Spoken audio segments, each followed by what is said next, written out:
አረብ ሀገር ያሉ ልጆች ግን ለምንድነው ቶሎ የሚከፋቸው? እሱ ልጠይቅሽ አይደለም የመጣሁት፣ ላጥረገርግሽ ነው የመጣሁት፣ ልሰድብሽ። ይሄ ቪዲዮ አረብ ሀገር ያላችሁትን በሙሉ ይመለከታል።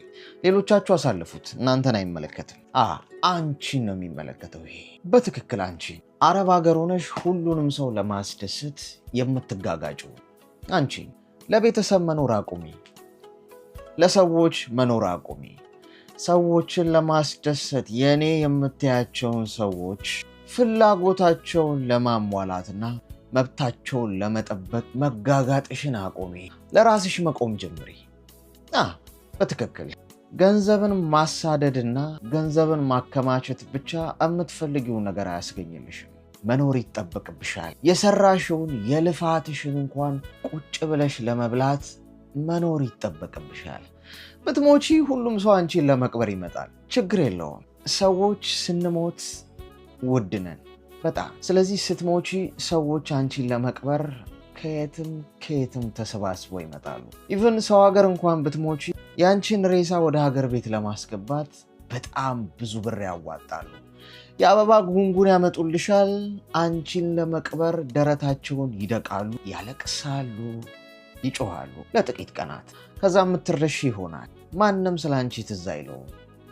እንዳለፈ ክረምት ትረሻለሽ። ስለዚህ ዛሬ ለራስሽ መቆም፣ ራስሽን መጠበቅ ይጠበቅብሻል። የምትኖሪያትን ህይወት እያንዳንዷን ደቂቃ አጣጥመሽ መኖር ይጠበቅብሻል። ለሌሎች ሰዎች ማሰብና ለሌሎች ሰዎች መኖር ከመጀመርሽ በፊት መጀመሪያ ለራስሽ መኖር መጀመር አለብሽ። አሁኑኑ ጤናሽን መጠበቅ አለብሽ። ገንዘብ ብቻውን ሁሉ ነገር አይሰጥሽም።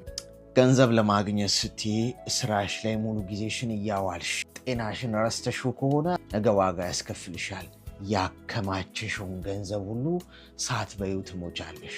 ባትሞቺም እንኳን ለብዙ ዓመታት የለፋሽበትን በአንድ ጀንበር ዶግ አመድ ሊሆን ይችላል።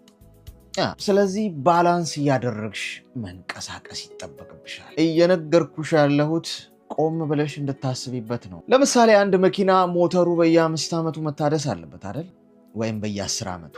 ለምን ይመስልሻል? መኪናው ተጨማሪ በርካታ ዓመታት አገልግሎት እንዲሰጥ። አንድ መኪና ሞተሩ ያልታደሰ እንደሆነ ሹፌሩ ዝም ብሎ ከዓመት ዓመት የሚረግጠው ከሆነ አንድ ቀን ያ መኪና መንገድ ላይ ይቆማል።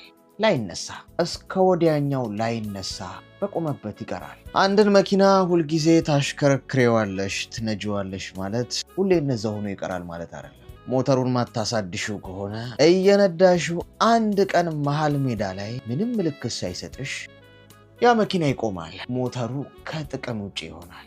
ያወራሁት ስለ መኪና አይደለም፣ ስለ አንቺ ነው። ስለ አንቺ አንድ ቀን በተኛሽበት ትቀሪያለሽ። እስከ ወዲያኛው ላትነሺ።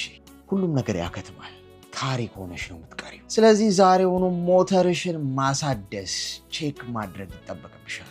ሞተርሽን ማሳደስ ማለት ለጤናሽ ማሰብ፣ ለራስሽ ማሰብ። ለገንዘብ የምታረጊውን ሩጫ ሁሉ ለጤናሽም አድርጊ። ቢያንስ በአመት 2 ጊዜ ቼክአፕ አድርጊ። ኩላሊትሽን፣ ጨጓራሽን፣ ሳምባሽን፣ ጉበትሽን፣ ልብሽን፣ ሁሉ ነገርሽን ቼክ አድርጊው። ምን ላይ ነው ያለው? ያንቺን ትኩረት ይፈልጋል አሁኑ ነው። አለበለዚያ ገንዘቡን አከማችተሹ የወደቅሽ ቀን ማንም አይደርስልሽ። ቤተሰቤ፣ ባሌ፣ ልጄ፣ ገለመሌ ያልሽው ሁሉ ብሎ ከንፈር ከመምጠጥ ውጪ ሌላ ምንም የሚያደርግልሽ ነገር የለም። ስለዚህ ከዛሬ ጀምሮ ለራስሽ ማሰብና መጠንቀቅ መጀመር አለብሽ። ይሄ አረብ ሀገር ያሉትን ብቻ የሚመለከተው በምክንያት ነው። ምክንያቱም አረብ ሀገር ላይ ቤተሰቤን ልርዳ፣ ራሴን ልቀይር ብላ በወጣትነቷ መማር እያማራት አገሯን ጥላ የተሰደደች በጣም ብዙ ሰዎች አሉ። ሩጫቸው ሁሉ ሌላን ሰውን ለማስደሰትና የሌላን ሰው ህይወት ለመቀየር እንደ ሻማ ቀልጠው ያበቃላቸዋል። ማንም ዞር ብሎ አያያቸው። በዚህ ዙሪያ በጣም የብዙ ሰዎችን ታሪክ ስለማወቅ ነው። ስለዚህ ለራስሽ ጤና አስቢ። ቢያንስ በቀን 2 ሊትር እና ከዛ በላይ ውሃ ጠጪ። የምትበያቸውን አላስፈላጊ ምግቦች ከህይወትሽ አስወጪና ጠቃሚና ጤናማ የሆኑ ምግቦችን ብቻ ተመገቢ። በቂ ረፍት አድርጊ። ለጤናሽ የሚያስፈልገውን ትኩረት ሁሉ ቢያንስ በየሳምንቱ ካልቻልሽ በየወሩ፣ በጣም ካልቻልሽ በየ3 ወሩ እጅግ በጣም ካልቻልሽ ደግሞ በየ6 ወሩ ቢያንስ ራስሽን መለስ ብለሽ ማየትና ሞተር ማደስና ማስተካከልሽን እንዳትረሺ።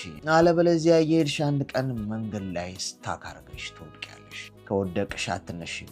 እስከ ወዲያኛው መቃብርሽ ላይ የአበባ ጉንጉን ለማድረግ ብቻ ነው ሰዎች የሚመጡት።